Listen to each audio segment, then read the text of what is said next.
Good to see the world converge in India to discuss an important subject which has impacted several lives both in India, several lives in Africa, and businesses around the world around a subject which, while it's quite valuable, is also glittering and probably one of the most beautiful gifts a man can give to a woman. And I don't know whether at the end of this function, Praveenbhai is going to give something to Namita for the successful conclusion and for getting the Honorable Prime Minister to address all of you. But certainly I didn't get my wife here today because it's very dangerous to get wives to a diamond function. Seeing all the glittering diamonds that the ladies here would be wearing would be very risky for a humble person like me. But taking a cue from the beautiful book that we just launched, the 2018 Jewelry Trend book, and I must compliment Ms. Mehta Vyas of the NID for putting together some very beautiful concepts of what India can offer.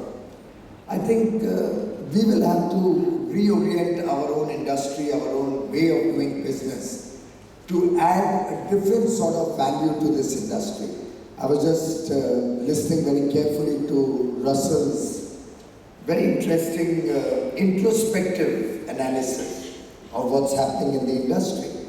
And clearly it has gone through some very good times and is going through some kind of stagnation that was seen in the figures that were presented before us. And clearly this reflection is good for every industry. Every industry will need to look at what needs to be done to become more competitive, to add value. And I'm delighted that the presentation did not really harp or focus only on what government could do. I think the presentation also brought out a lot of things which will have to be leveraged by Indian industry, by Indian business, to make the industry vibrant once again, growing successfully. And in that sense, if one hears what the Honorable Minister from Zimbabwe said carefully, and I think Your Excellency was a very, very passionate, in fact very compassionate speech from you. You addressed us very emotionally about the role of this industry and about what's happening in Africa. And I have no doubt in my mind that as the African subcontinent and the African countries rapidly progress in the days and years to come, this industry will have an important role to play. I'm sure skill development in the African countries, more and more exploration, mining activities in an organized fashion, in a fashion where we do not encourage child labor, in a fashion where we take care of the safety and security of the people engaged in this industry, will certainly help the people of Africa improve the quality of life, improve their own future, have a better progress and development for the people, for all the people of Africa. And I can assure you on behalf of all the participants here that India will not be found wanting when it comes to expanding the business with African countries, particularly with Zimbabwe.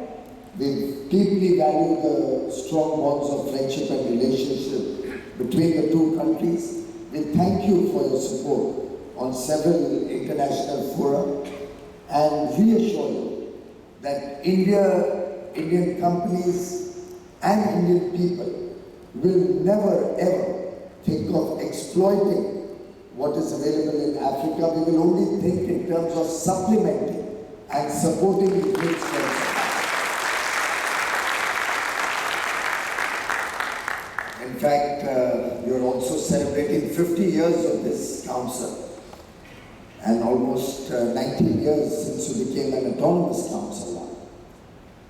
It's been a great journey. You've grown from a very small base business of a few $1 billion to a multi-billion-dollar business, over $24 billion of exports coming only from the diamond sector out of the larger pie of gem and jewelry. And huge amount of value addition. In fact, until Praveen Bhai just told me, I honestly thought that the Indian diamond industry is more about imports and a little bit of processing here and exporting it back. The figures that shared with me where you add almost $8 billion of value in India is truly quite impressive. And while Praveen Bhai did highlight to me some of the issues that the industry is grappling with, and I'm sure your council will take it up with the Honorable Commerce Minister, with the Honorable Finance Minister in the days to come. I do believe that both of us, the industry and government, will have to work in partnership in a spirit of trust, and that trust can only be generated out of action. There have been occasions in the past where I've also had a chance to interact with your industry. We have had this discussion about what needs to be done to generate more goodwill about the industry in the corridors of power and government. And I think opportunities come for the industry to show that they truly believe in the Swachh diamond trade that Russell just talked about. And I do hope the industry will not be found wanting when such opportunities are there, when such issues come up. And some of you will understand that I'm referring to the demonetization exercise that happened a few months ago. And what happened in the aftermath of that or during that period, which has unfortunately led to a situation of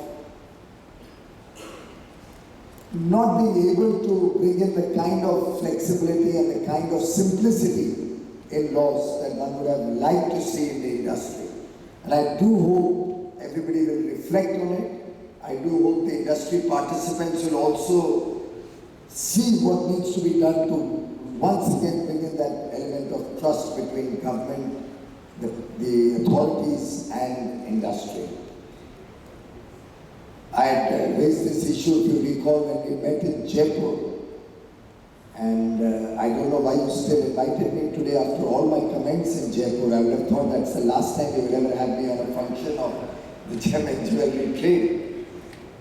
But I do believe that there's a lot we can do together. There's a lot the government would like to do to promote this industry. You provide more than 1 million people jobs in Surat alone. And તમારો ખુદનો માનસ છે અહીંયા તો પ્રધાનમંત્રીની રૂપમાં આજે સાંજે તમને મળશે પણ. Because of the swearing-in ceremony in Lucknow and Uttar Pradesh, he will not be able to join you in person, but I do believe a good program has been drawn up where he will be interacting with you. And हीरे की परख तो सिर्फ चोरी ही जानता है, तो मुझे लगता है आपने भी प्रधानमंत्री जी को बहुत समर्थन दिया है, बहुत आशीर्वाद दिया है, वो भी आपको अच्छे तरीके से समझते हैं. आपके इंडस्ट्री को उन्होंने गुजरात में बहुत सहायता दी थी, बहुत सपोर्ट किया था. Industry has grown in Gujarat quite significantly in the last few years. So I have no doubt that you will have a lot of sensitive cooperation and support from the government. But I don't know, you will also hear a few words from him later in the evening. I don't know what he's going to talk about. But it's truly an opportunity where in my own sector, the mining sector, I would urge all of you to look at participating on what we can do to increase the resources and the reserves that India has in the diamond sector. In fact, I was most surprised when I was told that diamonds originated from India as long as 4th century BC. So we are really talking of over 2,500 years ago when diamonds first originated in India. So the world's first love for diamonds started in India. And probably until the 18th century, India was the only known source of diamonds. I don't know whether we landed up exhausting that source, but we certainly need to expand our exploration to see whether we can once again get back that preeminent position for this industry which we've enjoyed for so many years in the past. अभी तक हम सोने की चिड़िया बोलते थे, अभी मुझे आज की बात लगता है डायमंड की चिड़िया बोलना पड़ेगा. In fact, some of our most prized diamonds that came out from the Golconda mines are even today recognized as the diamonds of Golconda, the Kohinoor and the Hope diamond, the Darya Noor. All of these diamonds came in from India, they went all over the world. And in our own mythology and culture also we find reference to diamonds. Today we talk about industrial diamonds in a big way, and the strength of the diamonds, the hard capacity that the diamonds have. They were known for their hardness, and probably in Sanskrit they call it Vajra. Maybe somebody here would like to do some research. But Vajra is the word in Sanskrit for diamonds, and more particularly because of their hardness. And I'm given to understand that Lord Indra's weapons also derived their name from diamond. Lord Indra used to use weapons which had diamonds embedded in them for their hardness to be able to attack the enemy. And that Vajra, or the weapons of Lord Indra, the word came in from diamond. So truly you have had a huge role to play in Indian history, in our culture, in our tradition.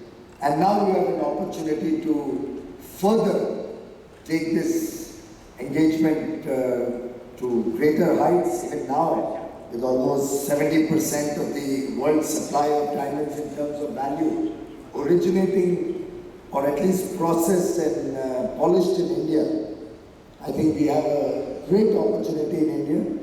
Praveen Bhai was telling me about some concerns, some constraints that the industry faces, even while importing diamonds directly from the African countries, in setting up that special zone that was envisaged for diamonds to be brought in directly into India. I see a lot of people, probably Europeans from Belgium here, so I should not be commenting on our interest to kill the Belgian sector as a conduit to bring diamonds into India. But really it doesn't make sense to me why diamonds should have to go to Belgium first and then come to India. Just because of the tax structure, because of the inconsistencies in our own financing methodology. But that's something which industry and bankers and government should sit down together. I hope the Export Promotion Council will be able to play a role to actually facilitate greater engagement with the African countries and also expanding the scope of the industry in India in the years to come. The Bharat Diamond Bourse has done some good work in the last few years. We are right in the neighborhood of the bourse, probably one of the world's largest diamond exchanges, and took a lot of painful effort, I think, Anup Bhai and the whole team working over the years to make that course happen.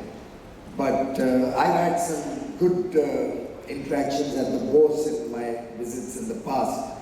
And I'm sure going forward, after the Chief Minister of Maharashtra made the announcements yesterday to help you set up a jewelry promotion region and help you create more facilities to become a showcase for Indian strengths in the gem and jewelry business. I'm sure we can take this business to the next level and probably make up for the lost years since 2008, which is nearly 10 years of lost time, as Russell just highlighted. Let's all of us work together to change that graph and show it go up rather than stagnate for so many years. In the mining sector, and I'm glad that you are spending this day today to discuss what can be done in the mining sector. I understand that a lot of the large mining companies have concerns about coming to India and setting up business in India.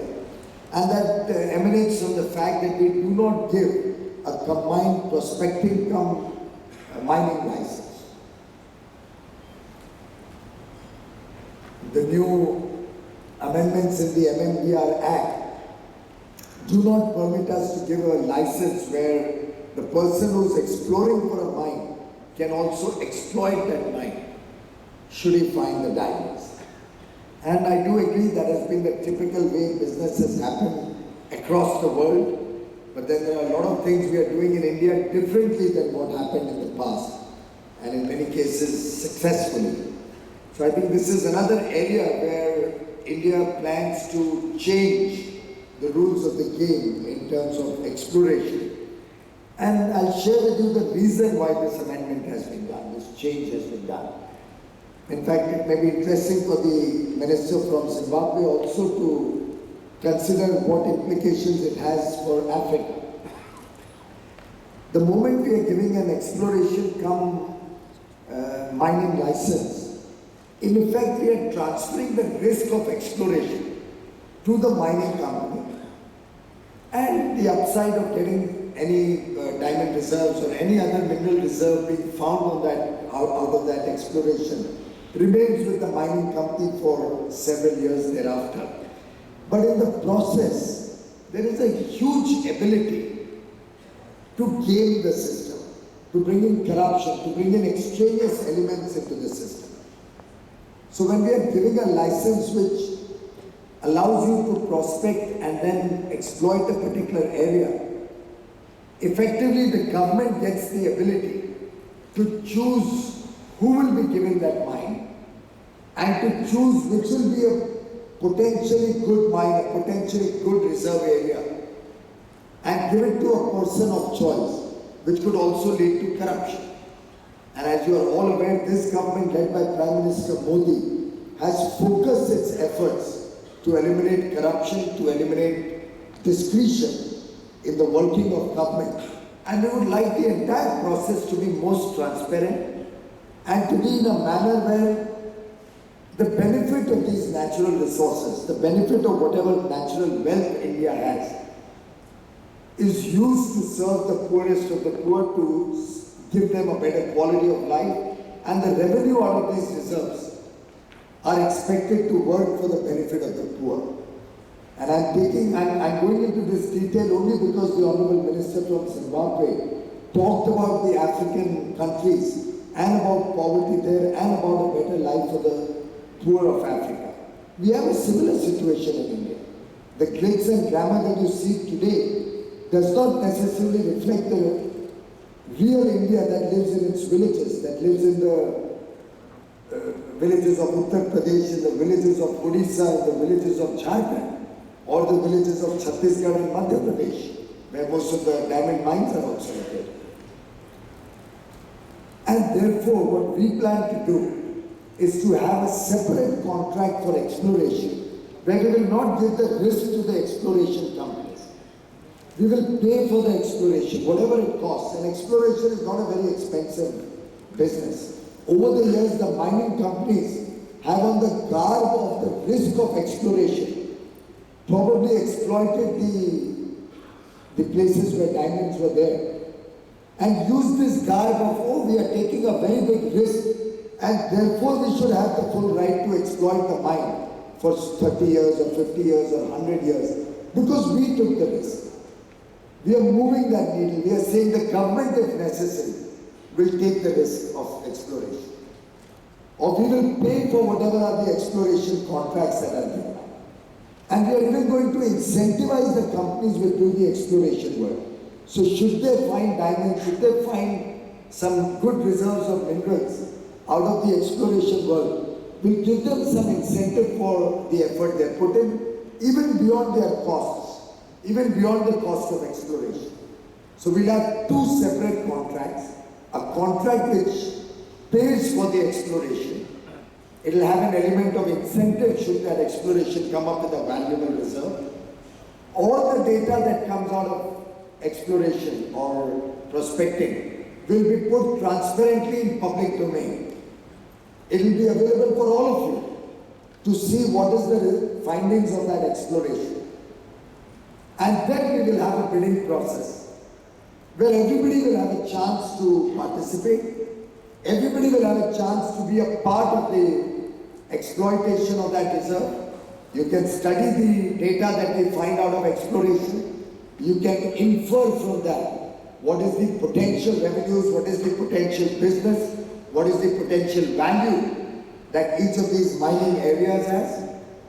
And why not have some 50 Indian companies also bid for actually exploiting these mines? Why should the world only be exploited by 3 or 4 diamond companies? And I'm glad that an Indian has finally made the effort to take over, or not, let's say not take over, but at least get involved with one of the world's large companies in the mining and including the diamond sector. You must have read Vedanta looking at participating in the growth story of De Beers. And why should 50 Indian companies not be in this business?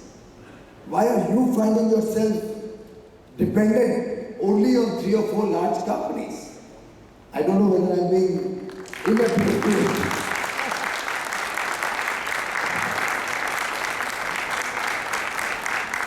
My apologies if the gentlemen from the WDC or the AWDC do not like what I've said, or the distinguished guests from other sectors who may not like some of my comments. But truly, the time has come for India to lead the world and not follow the world.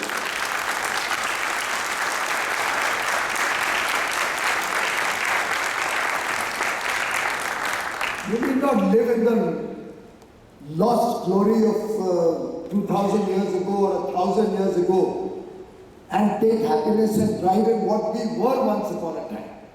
Let's now plan for the present and the future and make this country what we want it to be.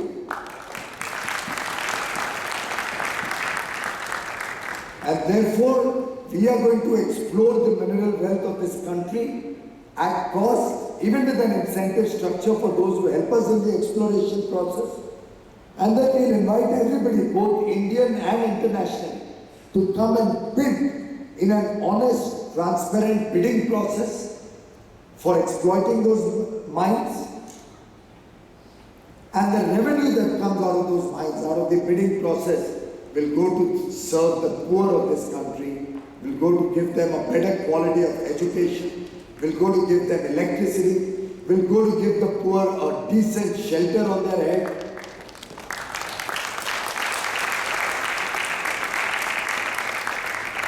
And I'm sure, Praveen bhai, your industry will be happy to be a part of this development of India, this truly inclusive development of all of India.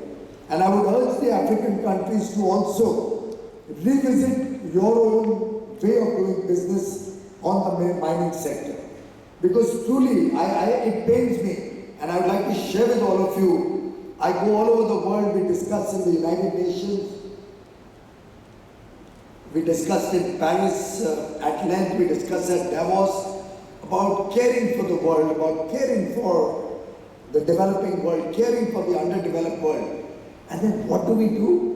We have these big presentations by developed countries or companies from the developed countries who say, you know, look, we are giving 1 million solar lamps to children in Africa. We have brought light into their life.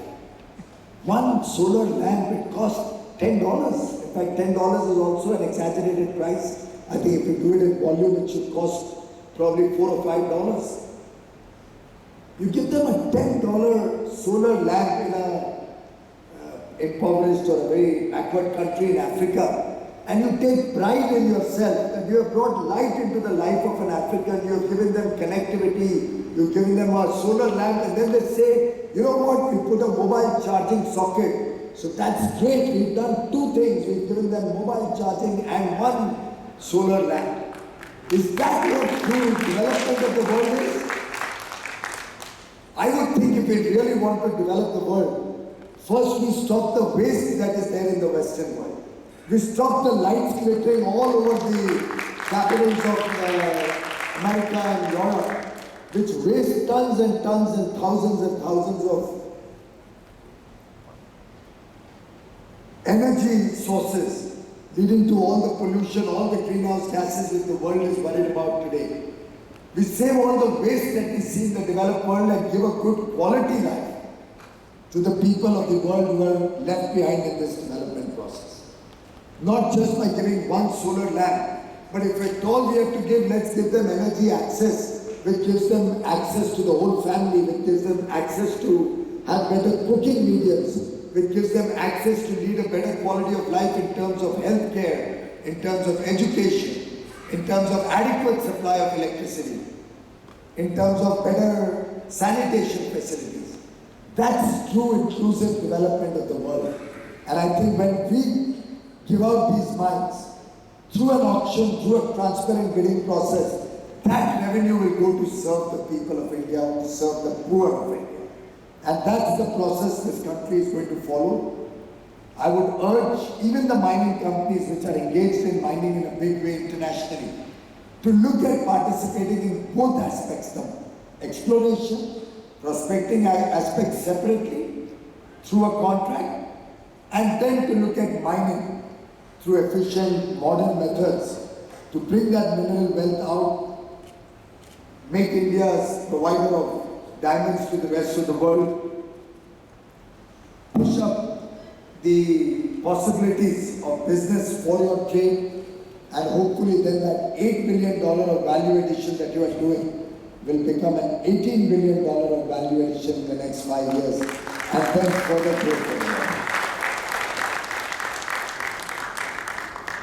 We do have 2 operating mines in Madhya Pradesh, but both are in the public sector. To my mind, that's not the most efficient way of mining. I don't even know how much of that really is effective, really is efficiently mined. We would like all of you to see how you all can participate in the mining activity. Get hold of some experts, get people who understand mining